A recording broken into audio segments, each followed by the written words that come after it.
how simple it is. Yeah. And you make this thing that you said, oh, it's such a simple thing. I can bring in 50 doctors who believe it. No, I was reading right? I mean, there are doctors who believe it. This morning I went to the Zyprexa site. Zyprexa, it's not the company, Zyprexa has its own website. And it was right there. Schizophrenia is caused by a chemical imbalance in neurotransmitters, and Zyprexa corrects it. It's right there. They know that's a lie. If you actually, now today, because we've got a lot of research now since they floated this in the 70s. If you call up a researcher from Eli Lilly, and let's say you're a journalist and do this, they will start out with that story. They'll say, oh, well, it's like insulin for diabetes, it corrects an imbalance. And you'll say, well, no, it doesn't. It blocks, you've done your research of what's sent to the FDA, and you'll say, no, it blocks these neurotransmitters profoundly. That's not balancing anything. And they say, oh, well, that's true. So the guys at Eli Lilly will back away from that in 2 seconds. Because they know it's not true. They'll back away from the chemical balance story. And you'll say to the Eli Lilly guy, what's the evidence for it? And the Eli Lilly guy will be honest, we don't have it. I think as it's originally floated, it's an honest hypothesis. Maybe I'm wrong on that. But when it's first floated, it seems like, even though there's plenty of reasons to doubt it, that there is some integrity to it. Okay? It's honestly a hypothesis. But basically, by the time of 79, 80, and they've investigated it, they have reason to think that story is not very accurate. By 92, they know it's not accurate. And that's the moment it moves from maybe a flimsy hypothesis to, when they keep on saying it, where it's fraud because they know it's not really true. By 92, 94, etc. They know, and if you, for example, if you read in Science magazine today, January 17th, 2003, the guy's very much behind the biological story. They ask him, what causes schizophrenia? And they answer, we don't have the slightest idea. Okay, and these are biological guys, etc. So we know that's not true today. When Loren's doing Soteria House, it's still something of a viable hypothesis. People somewhat believing in it. So that's one thing. Now, the second thing is outcomes. So Loren gets good outcomes with his, but it's not like they don't think they're getting good outcomes with their drugs. But if you don't need the drugs to get the good outcomes, it can't be correcting the chemical. That can't be the mechanism for that's causing the problem in the first place, because you didn't correct any chemical imbalance.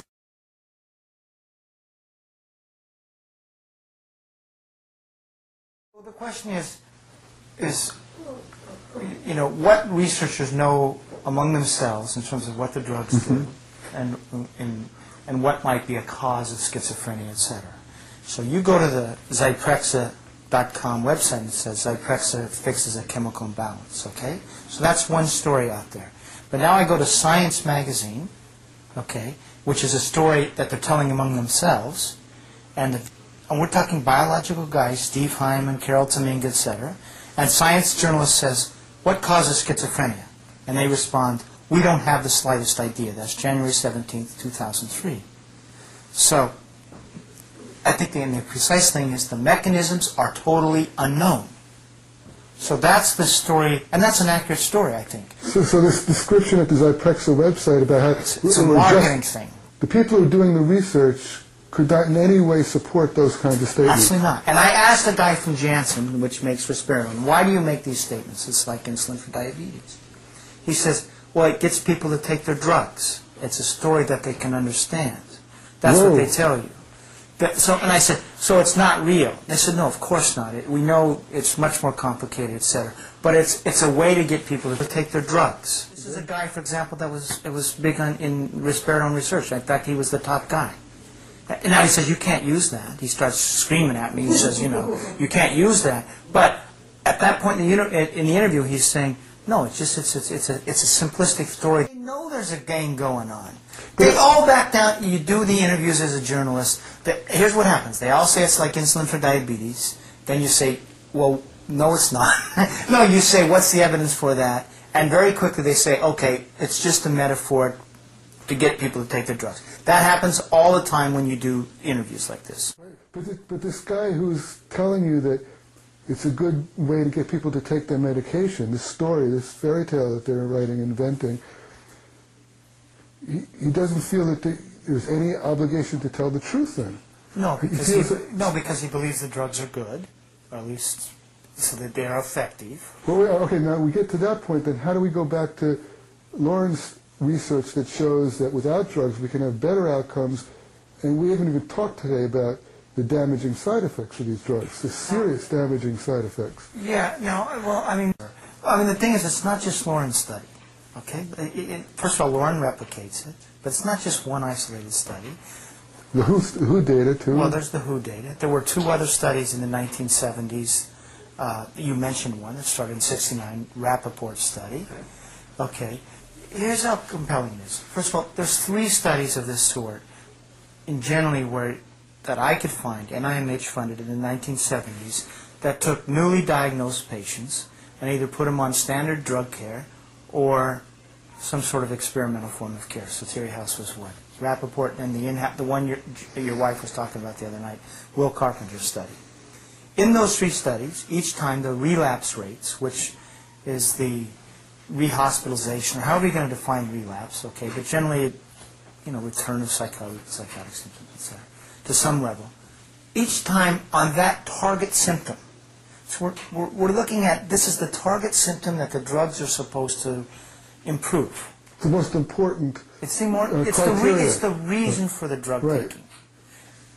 And each of those 3 studies, the relapse rates were higher for the drug-treated group. So it's not just Loren's study here that you got to ask why they didn't pay attention to. And again, we're talking about a target symptom. Now let's even go back in the 1960s, the first NIMH study that launched this whole revolution. It's like a 9-hospital study. It's, I think, published in '63 roughly. At 6 weeks, they say, you know the study. The drug-treated patients are doing better. Who paid for this study? This is NIMH. Okay. So we've actually got 4 arms. Okay. We've got 3 drug-treated groups with a neuroleptic and a placebo arm. And after 6 weeks, they say the drug-treated groups are doing better. Okay, by whatever their outcome variable is. And this actually is the moment that the drugs, in my mind, where they talk about the drugs differently. They're no longer tranquilizers. They even say this in the report. They're anti-schizophrenic in kind.